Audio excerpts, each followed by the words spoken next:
Hi friends, ఇదిగోండి ఈరోజు ములక్కాయ పచ్చడి పడదామండి. నిలవ పచ్చడి ఇదిగోండి చెట్టు నుండి కోసామండి. అమ్మోళ్ళు చెట్టు దగ్గర ఉంటే కోసుకొచ్చామన్నమాట. చూసారు ఎంత పెద్ద పెద్దగా ఉన్నాయి కాయలు. ఇవి 2 ఇంచులు చెప్పున ఇంత ముక్క కట్ చేసుకుని ఈ పచ్చడి ప్రాసెస్ అంతా మీకు చూపిస్తానండి. ఇవన్నీ కట్ చేసేద్దామండి. శుభ్రంగా కడిగి ఆరబెట్టేసామట. కాయలు చాలా ఫ్రెష్గా చాలా బాగున్నాయండి కాయలు. ఓకేనా, మీడియంగా, మరీ ముదురు కాదు మరీ లేత కాదు, మీడియంగా ఉన్నాయి. కట్ చేసేద్దాం. ఓకే, ఇదిగోండి ఇంచున్నర సైజు అన్నీ ఈ సైజులో కట్ చేస్తానండి. ఈ చమ్మదనం అంతా ఆరే వరకు ఫ్యాన్ కింద ఉంచేద్దాం. ఓకే, ములకాయ ముక్కలైనా ఆరిపోయాయండి. ఈ వెయిట్లో కేజీ వచ్చినాయండి ములకాయ ముక్కలు. ఓకే, కేజీకి ఇదిగోండి 1/4 కిలో చింతపండు శుభ్రంగా తుప్పులు తొడాలు అన్నీ తీసేసాను. ఇప్పుడు వాటర్ వేసి పొయ్యి మీద పెడదామండి. ఓకే, ఇదిగోండి చింతపండు ఉడికిచ్చేసాను. ఓకేనా, ఈ చల్లారనిచ్చి మిక్సీ చేద్దాం. ఓకే, ఇదిగోండి గ్రౌండ్ నట్ ఆయిల్. ఎప్పుడైనా మనం పచ్చళ్ళకి ఇదిగోండి గ్రౌండ్ నట్ ఆయిల్ యూజ్ చేయాలన్నమాట.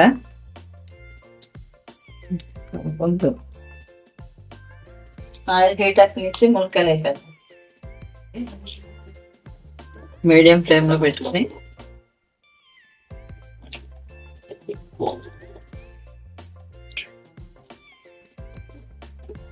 ఇదిగోండి ఇట్లా కాస్త రంగు మార్చి సరిపోయింది అన్నమాట. ఓకేనా, ఇదిగోండి వెల్లుల్లి వంచి పెట్టుకున్నా, ఇవి కూడా దీంట్లో వేసారు. ఇవి కూడా కాస్త ఫ్రై అవనిద్దాం వీటితో పాటు. ఇదిగోండి చింతపండు శుభ్రంగా మిక్సీ చేసుకుని గుజ్జు చేస్తానండి. ఇప్పుడు దీంట్లో కాస్త ఆయిల్ వేద్దాం. ఒక ఆయిల్ వేసి ఒక 2 స్పూన్లు పసుపు వేద్దామండి. ఓకే, కొంచెం ఇది కూడా చక్కగా ఉడకనిద్దామండి మనం. ఓకే, నేను ఆల్రెడీ ఉడకబెట్టిన చింతపండి అయినా మళ్ళీ ఉడకనిద్దాం. ఓకే, ఇదిగోండి ఈ విధంగా ఉండాలి మనం. ఈ విధంగా ఉంటే సరిపోయింది. కాస్త ఉడకనిద్దాం. ఈ ములక్కాయ ముక్కలు తీసేద్దామండి. ఇంకా ఏగిపోయి పక్కన తీసి పక్కన పెట్టేద్దాం. మీరు చింతపండు చూసారా ఎట్లా పొంగుతుందో? కానీ చాలా డేంజర్ అండి. ఇట్లాగా పొంగినప్పుడు చేతి మీద చిమ్ముద్ది. ఒకసారి నాకు అలా పడిందండి. జాగ్రత్తగా ఉండాలన్నమాట. ఇది ఉడుకుతున్నప్పుడు అట్లాగా పైకి చిమ్ముద్ది. చాలా హీట్గా ఉంటుంది కాబట్టి ఇంకా కాలిపోయి చర్మం ఊడిపోయింది అక్కడికి. అంటే కొంచెం జాగ్రత్తగా చూసుకోవాలి. ఇదిగోండి ఈ విధంగా అయిపోయింది. ఈ గుజ్జు కూడా కాపే వచ్చండి, బాగా ఉడికింది. ఓకేనా,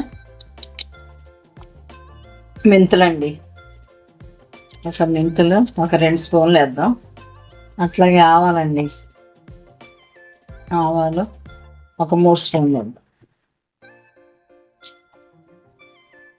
ఇది దోరగా ఫ్రై చేద్దామండి.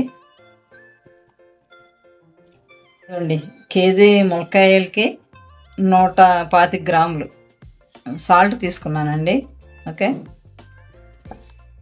ఇదంతా కలిపేద్దాం. అట్లాగే ఇదిగోండి ఆశీర్వాద్ చిల్లీ పౌడర్ ఒక 150 గ్రాములు వేస్తున్నానండి.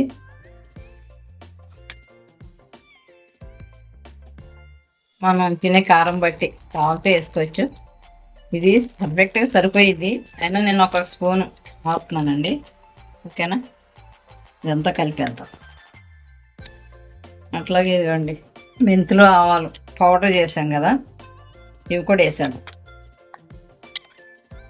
ఇదంతా ఒకసారి కలిపేసుకున్నామండి.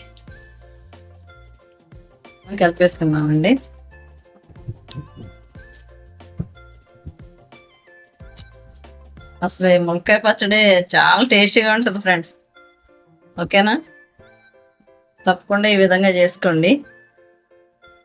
పక్కా కొలతలతో అన్నీ చూపిస్తున్నాను కదా, చాలా బాగుంటుంది. ఇదంతా కలిసేటట్టు ఇవి ఇంకా ఊరే కొద్దీ చాలా టేస్ట్ వస్తుందండి. మనకి 6 నెలలు నిల్వ ఉంటుంది ఫ్రెండ్స్. ఈ పచ్చడి 6 నెలలు నిల్వ ఉంటుందండి. ఓకేనా, మనకి ఇంకా ఎక్కువ కావాలనుకుంటే మనం ఫ్రిడ్జ్లో పెట్టుకుంటాం కదా, కాస్త వాడుకుంటూ కాస్త ఫ్రిడ్జ్లో పెట్టుకోవచ్చు అన్నమాట. ఈ విధంగా కలిపేసాను. అట్లంతా కలిసేటట్టు అట్లా తాలింపు కూడా తీసుకొస్తాను. ఇదిగోండి 2 స్పూన్లు ఆవాలు తీసుకున్నా.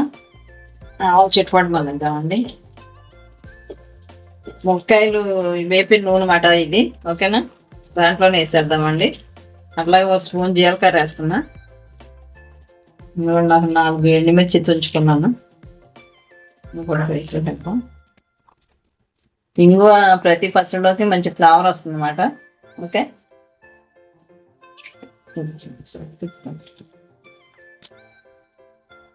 వేగా కాకండి వేసాం కదండి. ఇదిగోండి వేసేద్దాం తాలింపు కూడా.